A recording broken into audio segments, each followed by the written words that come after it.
Assalamualaikum warahmatullahi wabarakatuh. Alkisah pada masa pemerintahan Harun ar-Rasyid. Baghdad gemerlap bak mutiara yang bercahaya di tengah padang pasir. Segala ilmu dan keindahan berpusat di sana. Namun di antara para cendekiawan, ulama, dan orang bijak, hanya satu yang selalu menjadi buah bibir, Abu Nawas. Kecerdikan dan kelihayannya sudah termasyhur. Hampir setiap perintah sulit dari Baginda Raja selalu dapat ia selesaikan dengan cara yang tiada disangka-sangka. Hal itu membuat banyak pejabat iri, dan tak jarang mereka menghasut Raja agar memberi perintah lebih berat lagi kepada Abu Nawas. Pada suatu pagi, di balairung istana yang megah, Baginda Raja duduk di singgasananya dengan wajah penuh teka-teki.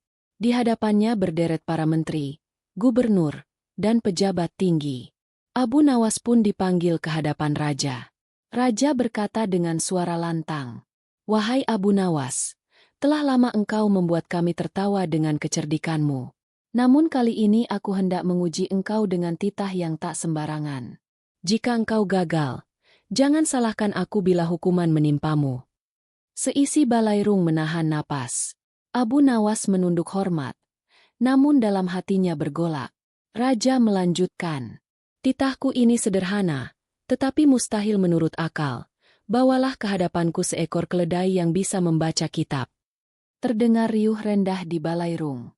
Para pejabat saling pandang, sebagian menahan tawa, sebagian lagi menggeleng tak percaya.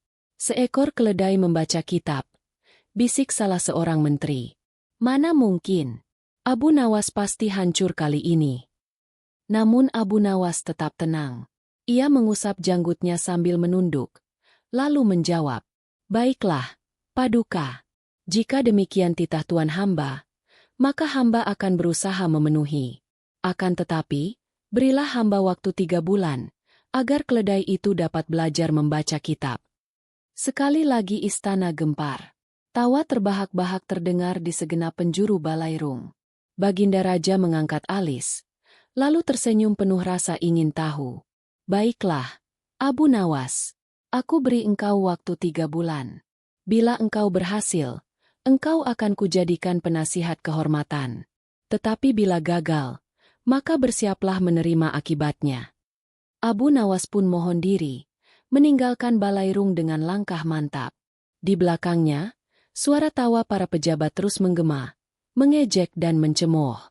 Namun di balik wajahnya yang tenang, hatinya sudah mulai menenun sebuah rencana.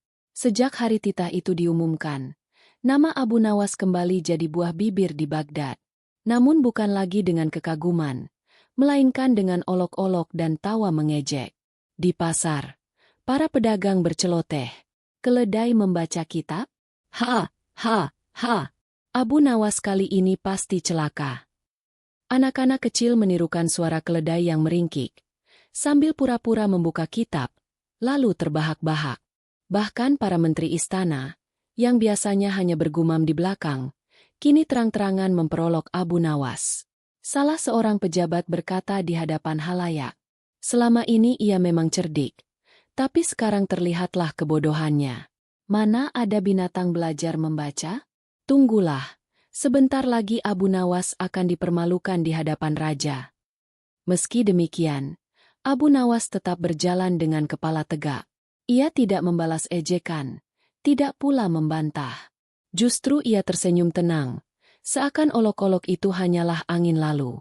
Namun diam-diam, sebagian rakyat kecil berbisik di belakangnya, "Jangan remehkan Abu Nawas. Ia selalu punya akal yang tak terpikirkan oleh manusia biasa." Malam hari, Abu Nawas duduk di serambi rumahnya, menatap langit yang penuh bintang. Ia tahu benar, tugas kali ini bukan perkara mudah.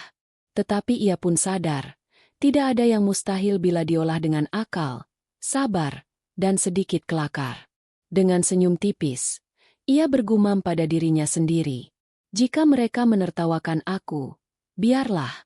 Nanti pada waktunya, mereka yang menertawakan akan terdiam. Justru saat itu, tawa mereka akan berbalik menjadi heran." Dan malam itu juga, Abu Nawas mulai menyusun siasat gilanya. Suatu rencana yang bila terdengar, tentu orang akan menganggap ia sudah kehilangan akal waras. 3 malam berturut-turut Abu Nawas tidak banyak tidur. Ia berjalan mondar-mandir di dalam rumah kecilnya, merenung sambil mengelus janggutnya. Tugas raja bukan hanya berat, melainkan nyaris mustahil. Seekor keledai membaca kitab.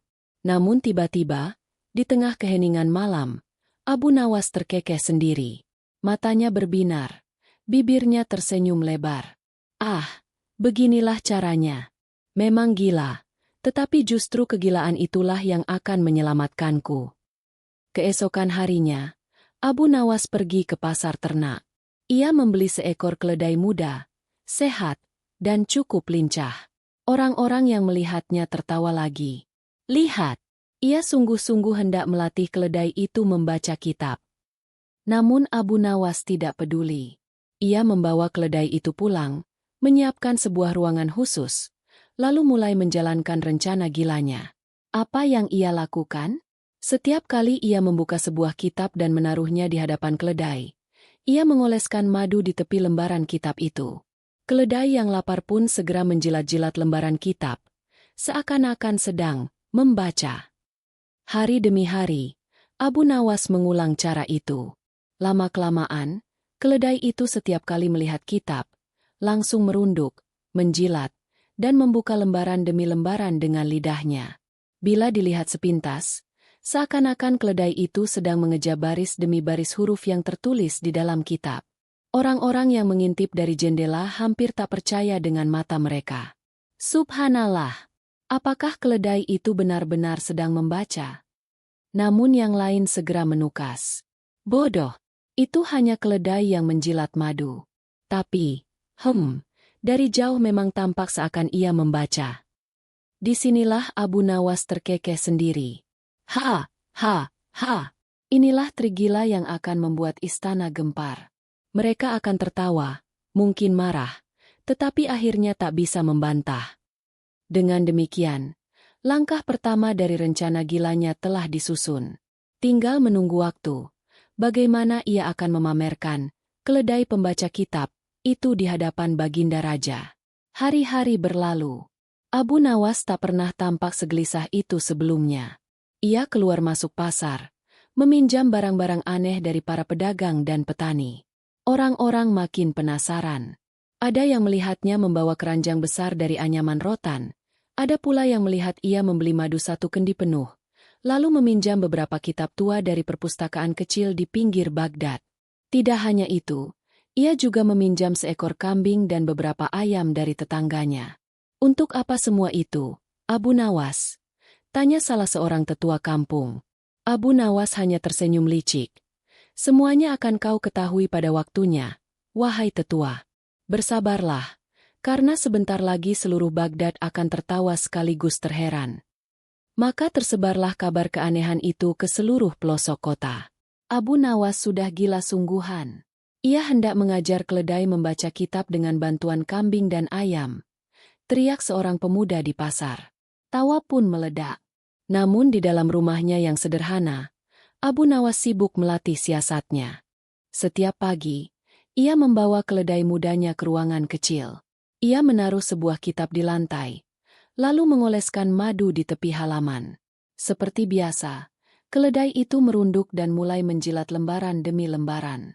Abu Nawas bersuara lantang, seolah-olah sedang membacakan isi kitab. Ba. Alif. Lam. Mim. Keledai itu menjilat dengan tekun. Bila seseorang melihat dari kejauhan, tampaklah keledai itu benar-benar sedang mengeja huruf-huruf dalam kitab. Bagus. Bagus sekali. Kau hampir jadi ulama keledai pertama di Baghdad, kata Abu Nawas sambil tertawa terpingkal-pingkal. Tak hanya keledai, kambing dan ayam pun dilibatkan. Abu Nawas memberi mereka makan di sekitar kitab, hingga bila kitab diletakkan, mereka ikut mengerubunginya. Dari luar, seakan semua binatang itu tengah khusyuk mempelajari kitab yang terbuka. Orang istana pasti akan murka, mengira aku sedang mempermainkan kitab suci, gumam Abu Nawas. Namun ketika mereka sadar bahwa ini hanyalah tipu daya, saat itulah mereka akan terpaksa mengakui kecerdikanku. Hari demi hari, Berita makin menyebar. Anak-anak kecil berlarian di jalan sambil berkata, "Hai, lihat! Abu Nawas mengajar keledai membaca. Nanti kalau sudah pandai, keledai itu mungkin jadi kadhi di istana." Ha, ha, ha. Orang-orang dewasa pun makin mengejek. Sebagian menganggap Abu Nawas sedang memperolok Baginda Raja. Sebagian lagi yakin ia akan segera dihukum mati. Namun di balik semua cemoohan itu, ada pula segelintir orang yang diam-diam menaruh harap. Kalau ada orang yang bisa membalik mustahil jadi mungkin, itu hanyalah Abu Nawas. Akhirnya, tibalah hari yang dijanjikan. 3 bulan telah berlalu. Baginda Raja memanggil Abu Nawas ke balairung istana. "Wahai Abu Nawas," titah Raja, "hari ini engkau harus memperlihatkan keledai yang bisa membaca kitab itu. Bila engkau gagal, maka engkau tahu hukuman apa yang menanti." Seluruh pejabat hadir. Para menteri duduk dengan wajah penuh cemooh, menanti kejatuhan Abu Nawas. Para pengawal, rakyat, hingga budak istana berjejal menyaksikan. Abu Nawas pun masuk dengan penuh wibawa, menuntun seekor keledai yang membawa sebuah kitab besar di punggungnya, diiringi seekor kambing dan beberapa ekor ayam. Pemandangan itu membuat seisi balairung istana langsung meledak dalam gelak tawa. "Lihat, ia membawa rombongan binatang ke istana." "Inilah akhir riwayat Abu Nawas," seru seorang menteri sambil menepuk lututnya karena terlalu keras tertawa. Namun Abu Nawas hanya tersenyum tipis. Dalam hatinya ia bergumam, "Tertawalah sepuasmu, karena sebentar lagi, tawa kalian akan bercampur dengan marah dan heran." Balairung istana Baghdad pagi itu ramai luar biasa. Dari penjuru kota, rakyat berdatangan hendak menyaksikan tontonan aneh. Abu Nawas diperintahkan memperlihatkan seekor keledai yang mampu membaca kitab. Baginda Raja duduk di singgasananya, mengenakan jubah sutra yang berkilau. Wajahnya penuh wibawa, namun terselip senyum sinis. Apakah benar Abu Nawas mampu melaksanakan titahnya? Di sebelahnya, para menteri dan pejabat tinggi duduk dengan dada membusung. Mereka yakin, kali ini Abu Nawas akan dipermalukan di depan halayak ramai. Ketika Abu Nawas melangkah masuk, ia menunduk hormat. Di tangannya tergenggam tali penuntun seekor keledai muda yang membawa kitab besar di punggungnya. Tidak hanya itu, di belakangnya ikut pula seekor kambing gemuk dan beberapa ekor ayam jantan. Seisi balairung seketika meledak dalam tawa. "Ha, ha, ha! Lihatlah, ia datang membawa kebun binatang," teriak seorang menteri. "Apakah ayam-ayam itu juga akan membaca kitab?" Sambung yang lain dengan suara mengejek. Baginda Raja mengangkat tangan, memerintahkan hadirin diam. Suara gemuruh reda, dan Raja bersabda, "Abu Nawas, kini tunjukkanlah padaku. Buktikan apakah keledai itu dapat membaca kitab sebagaimana titahku. Jika berhasil, engkau kuangkat sebagai penasihat kehormatan. Tetapi bila gagal, maka hukumanku tidak ringan." Abu Nawas menunduk hormat. "Daulat tuanku, hamba akan persembahkan tontonan sebagaimana titah Baginda." Abu Nawas mengambil kitab besar dari punggung keledai, lalu meletakkannya di lantai di hadapan singgasana. Dengan suara lantang, ia berseru, "Wahai keledai, bacalah kitab ini di hadapan Baginda Raja." Keledai itu segera menunduk. Lidahnya menjilat lembaran yang telah diolesi madu tipis. Dilihat dari jauh, gerakannya tampak seperti sedang mengeja baris demi baris tulisan.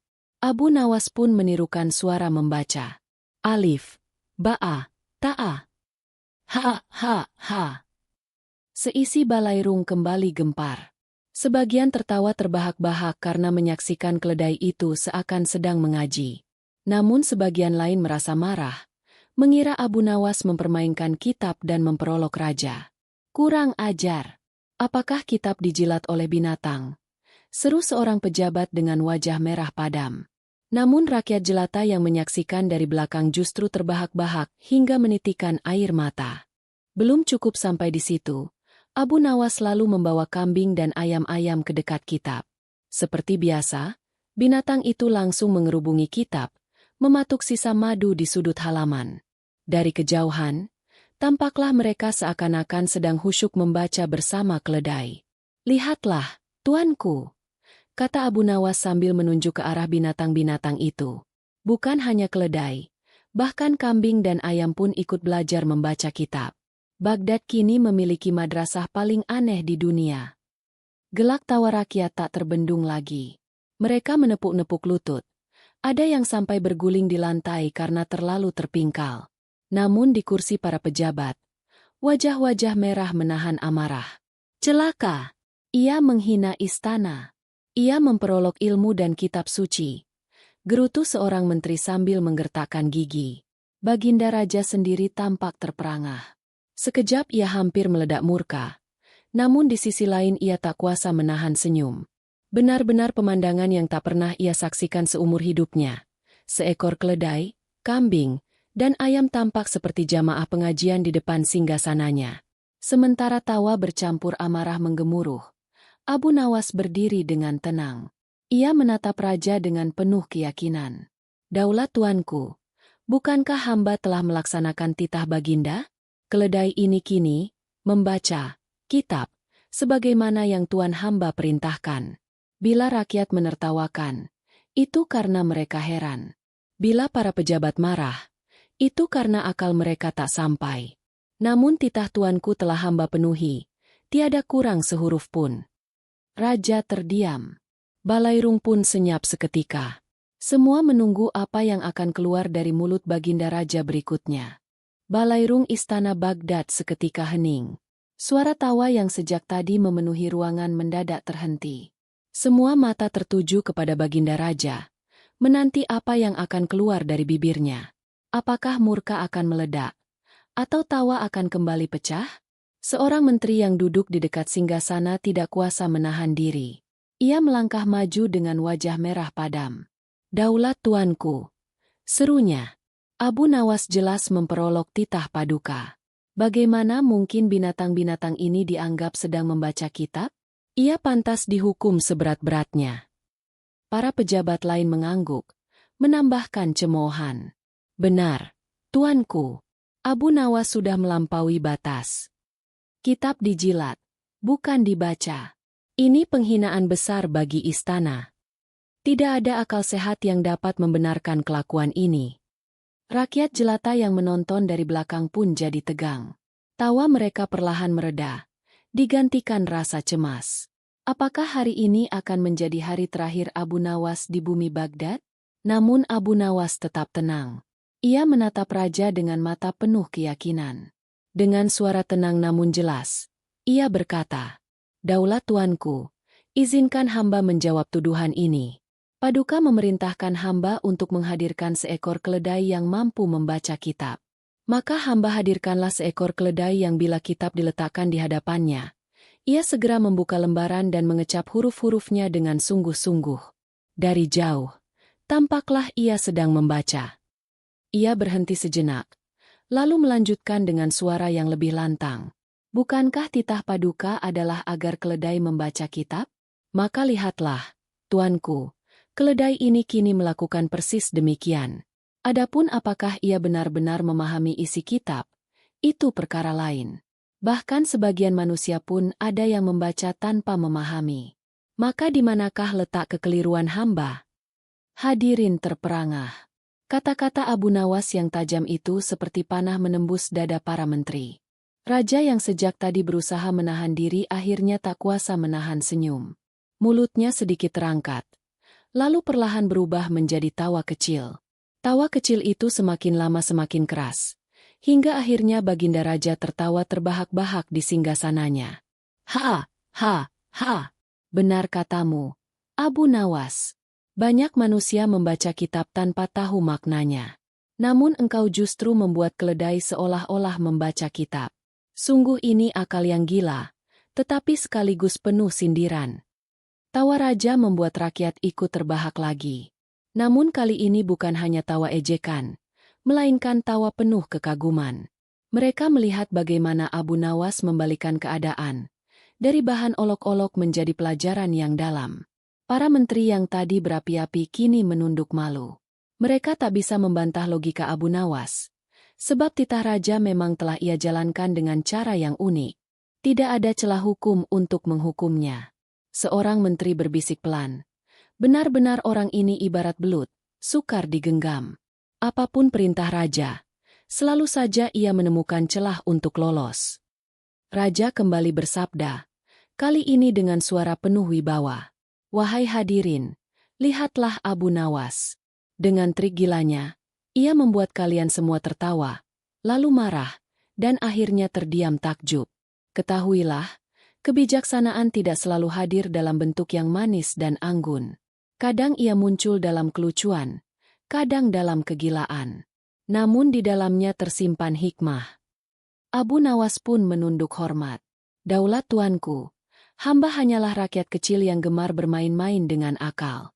Bila siasat hamba bisa membuat orang tertawa sekaligus berpikir, itu sudah cukup bagi hamba. Raja mengangguk. Matanya berkilat tanda kagum. Engkau bukan hanya seorang jenaka, Abu Nawas. Engkau adalah guru yang menyampaikan pelajaran dengan cara yang tak terduga. Balairung pun kembali riuh dengan sorak-sorai rakyat. Kali ini, bukan tawa mengejek, melainkan sorak kagum bagi Abu Nawas. Setelah gelak tawa dan sorak-sorai memenuhi ruangan, suasana balairung perlahan reda. Namun udara yang tersisa masih syarat dengan rasa heran bercampur kagum. Para hadirin saling berbisik, sebagian masih menahan tawa, sebagian lagi menggeleng tak percaya pada akal Abu Nawas. Raja masih duduk di singgasananya, namun wajahnya kini tampak berbeda. Senyum masih tersungging di bibirnya, tetapi di balik itu ada sorot mata yang dalam, seakan-akan beliau tengah merenungi sesuatu yang besar. Abu Nawas berdiri di tengah balairung dengan kepala menunduk, tubuhnya tampak sederhana, namun keberaniannya menjulang tinggi, melebihi para bangsawan dan pejabat yang berhias emas. Raja mengangkat tangan, memberi isyarat agar semua yang hadir terdiam. Balairung mendadak hening kembali. Suara burung gagak di luar jendela terdengar jelas, menambah hikmat suasana. Wahai Abu Nawas, sabda raja dengan suara berat namun teduh. Engkau telah memperolok seluruh istana, bahkan diriku, dengan siasat gilamu. Namun aku tidak murka. Sebab di balik lucuan itu, engkau menyingkapkan satu kebenaran yang sering terlupakan. Beliau berhenti sejenak, memandang ke arah kitab yang basah oleh air ludah keledai. Berapa banyak manusia yang rajin membuka kitab, namun hanya sekadar melafalkan tanpa menghayati makna? Berapa banyak yang bangga disebut pembaca, padahal hatinya kosong? Engkau, dengan seekor keledai, menyindir kami semua agar tidak jatuh pada kesia-siaan. Rakyat yang mendengar titah itu menunduk. Beberapa orang terlihat merenung dalam-dalam, merasa tersentil oleh kata-kata sang raja. Para menteri yang tadi hendak menghukum Abu Nawas kini menunduk dalam diam. Wajah mereka merah padam, bukan lagi karena amarah, melainkan malu. Mereka tahu kata-kata raja benar adanya. Salah seorang menteri yang paling vokal sempat berbisik pelan. Ah, celaka benar. Seekor keledai saja bisa menjadi cermin bagi kita. Raja lalu berdiri dari singgasananya. Suara langkahnya bergema di lantai marmer istana. Ia mendekati Abu Nawas, lalu menepuk bahunya dengan lembut. Abu Nawas, sabdanya, engkau bukan hanya penghibur istana. Engkau adalah penuntun yang membukakan mata dengan cara yang tak terduga. Engkau pantas disebut orang bijak, meski gaya bijakmu penuh kegilaan. Raja pun memerintahkan agar Abu Nawas diberi hadiah emas dan kain sutra. Namun Abu Nawas menolak dengan halus, sembari berkata, Daulat tuanku, hamba tiada mencari emas, tiada pula mengharap sutra. Cukuplah hamba diizinkan tertawa bersama rakyat, dan bila mungkin, membuat mereka berpikir di sela-sela tawa. Itulah pahala terbesar bagi hamba.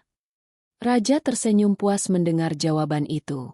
Hari itu pun menjadi hari yang dikenang oleh seluruh Baghdad. Cerita tentang keledai yang membaca kitab menyebar ke pasar, ke warung kopi, hingga ke pelosok desa. Ada yang menertawakannya, ada pula yang merenunginya. Dan setiap kali orang menyebut nama Abu Nawas, yang teringat bukan hanya kelucuannya, melainkan pula kecerdikan dan kebijaksanaannya yang terselubung. Maka benarlah kata orang bijak, kadang kebenaran tidak datang lewat khutbah yang panjang, melainkan lewat senda gurau yang membuat kita tertawa sekaligus berpikir. Abu Nawas pun kembali ke rumah sederhananya di tepi kota, membawa seekor keledai yang kenyang makan kitab.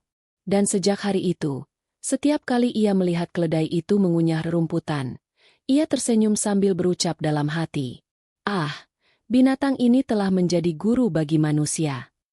Maka tamatlah kisah ini dengan penuh tawa, rasa malu, dan hikmah yang tak lekang oleh waktu.